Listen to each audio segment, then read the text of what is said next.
कब से हूँ? अनादि से हूँ।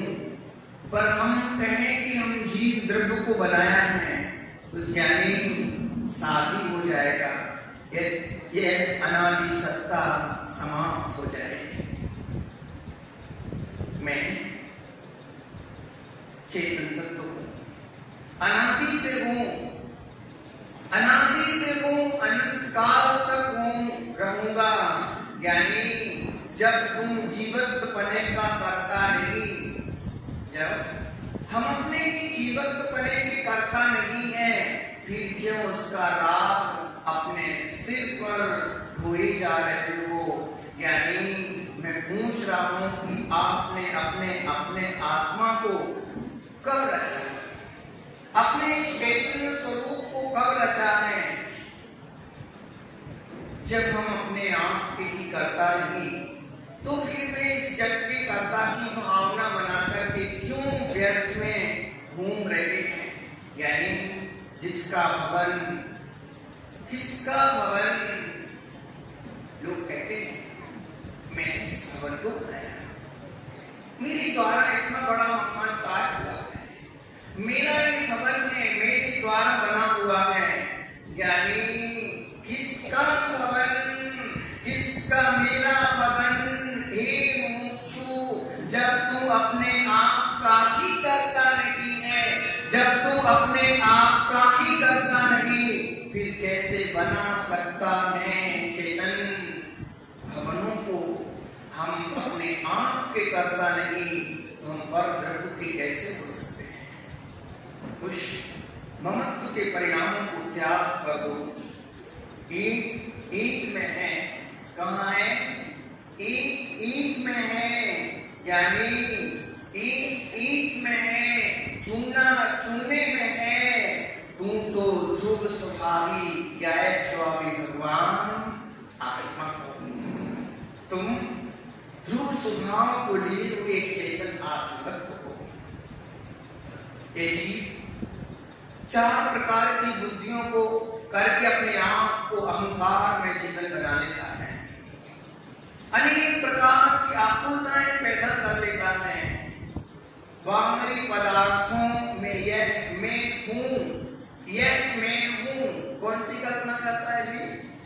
बाहरी पदार्थों में मैं यह हूं, मैं यह मैं हूं, इस प्रकार का अहंकार का भाव शरीर में हूं और अनंत पदार्थ जो एक क्षेत्र में भी नहीं, उनके प्रति भी यह कह रहा है यह मैं हूं।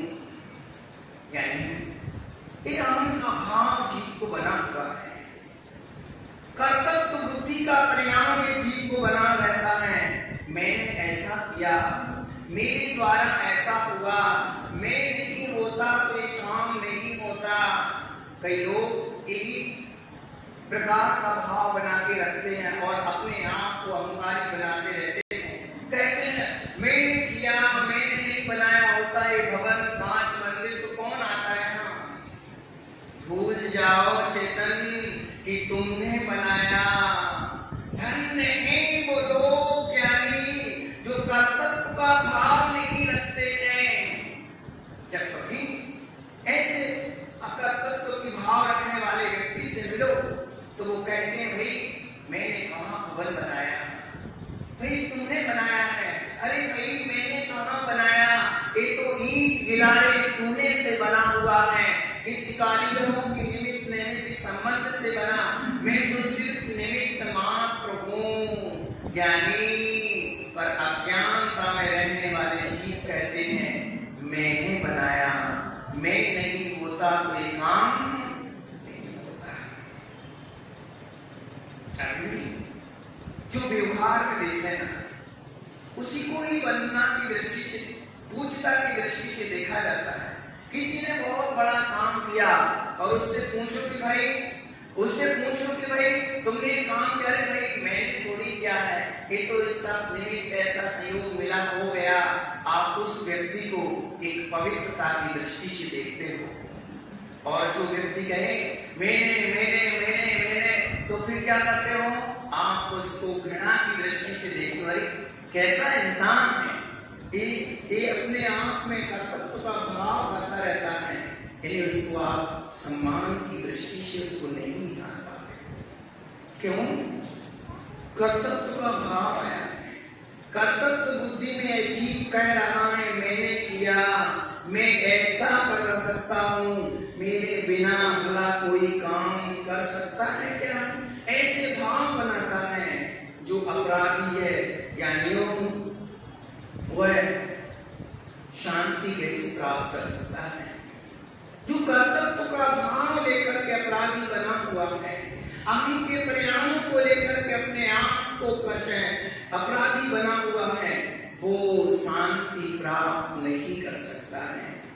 और भोक्तत्व का भाव, भोक्तत्व की बुद्धि लोगों को बनी रहती है।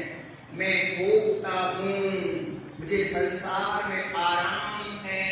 कई लोग अपनी पुण्याई पर कहते हैं मैं बहुत सुखी हूँ, मेरे खाने पीने की बहुत सुंदर व्यवस्था है, मैं इनका भोग करता हूँ, मेरी सेवा करने वाले हजारों लोग हैं, मेरा बहुत बड़ा भवन है। यानी ये भोक्तत्व की बुद्धि है,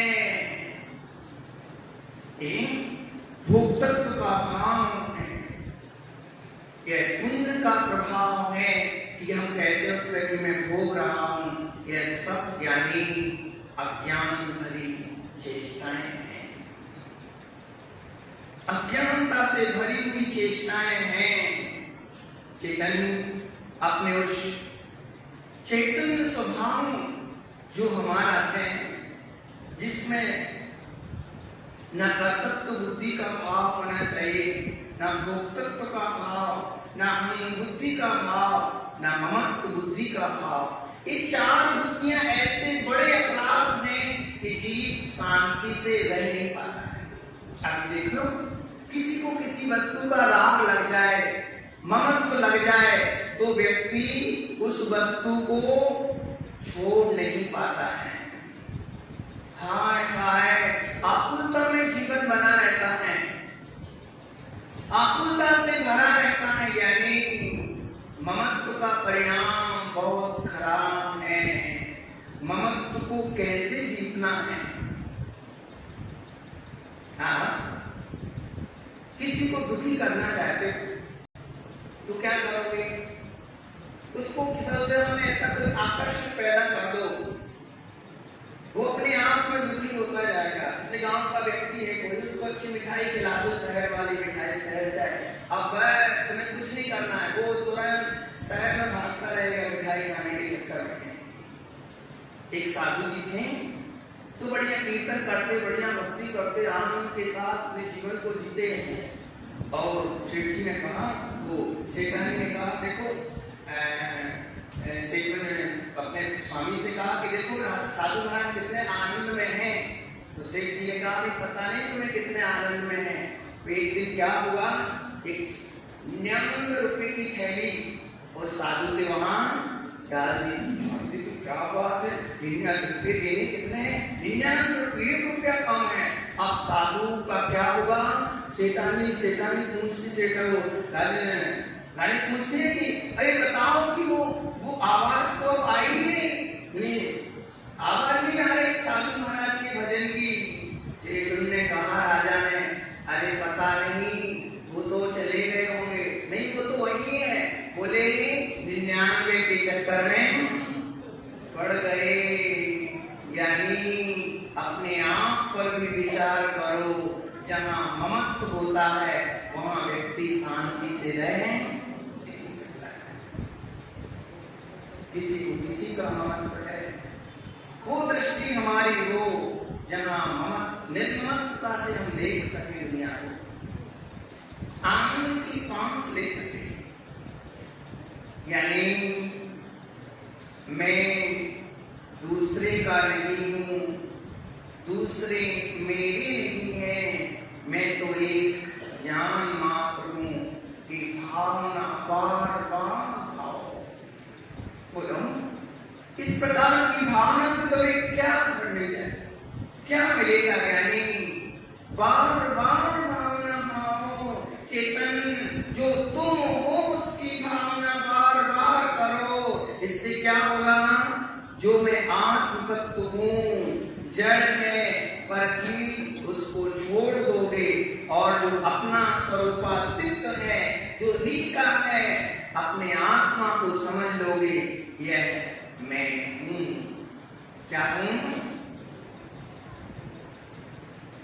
जो मैं हूं नहीं वो छूट जाएगा। ऐसे आत्म स्वरूप को ग्रहण कर लोगे तो द्रव्यों के बिल्कुल पर द्रव्यों से बिल्कुल पृथक हो जाओगे। आत्मा को अपनी आत्मा में रोक लोगे, उसका चिंतन ज्ञानी बन जाएगा। जो शुद्ध हो, प्रभु है, उसी प्रकार का यह मैं आत्मद्रव्य हूं। विशुद्ध है, प्रभु है, उसी प्रकार का मैं आत्मद्रव्य हूं। जो मान अपने स्वरूप का ही चिंतन कर रहा है, उस काल में वह आत्मा शुद्धता को उपलब्ध हो जाता है, शुद्ध हो जाता है। शुद्धता का ध्यान करने वाला ज्ञानी उस परम शुद्धता को उपलब्ध हो जाता है।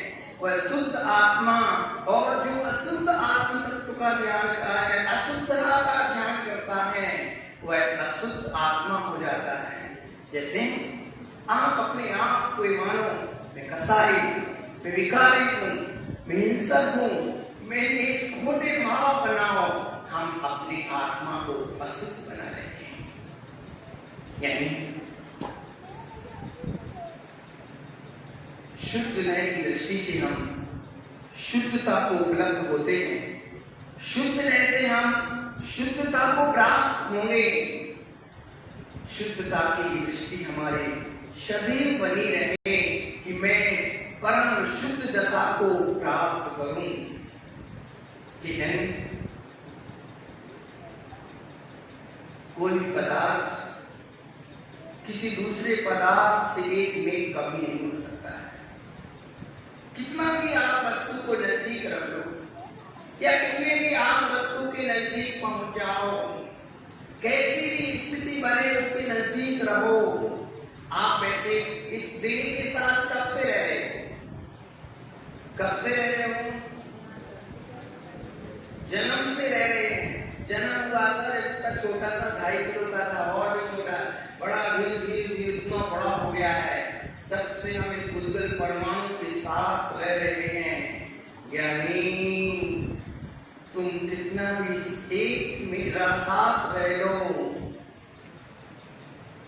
तब भी वो बरकत को कभी निश्चित होता ही नहीं है। दूसरे पदार्थ कभी एक में नहीं हो सकते। और की बात को अधिक क्या समझना है, खुद ही देख लो, कोई जीव किसी दूसरे जीव से एकता को प्राप्त नहीं होता है। ऐसा कोई समय नहीं आया कि जिस समय जीव एकता को प्राप्त हो जाए। सबके अपने अपने परिणाम जुदा हैं, यानी सबके अपने अपने भाव जुदे हैं। प्रत्येक जीव अपने परिणामों से परिणा करता है। हर जीव के अलग अलग भाव हैं। आप किसी भी व्यक्ति को उठा के पूछो, बेटा हो चाहे बेटी, चाहे पिता हो चाहे माँ हो, भली एक परिवार में रहने वाले लोग हों, पर सबके विचार अलग अलग होंगे। कोई किसी दूसरे का कुछ नहीं है।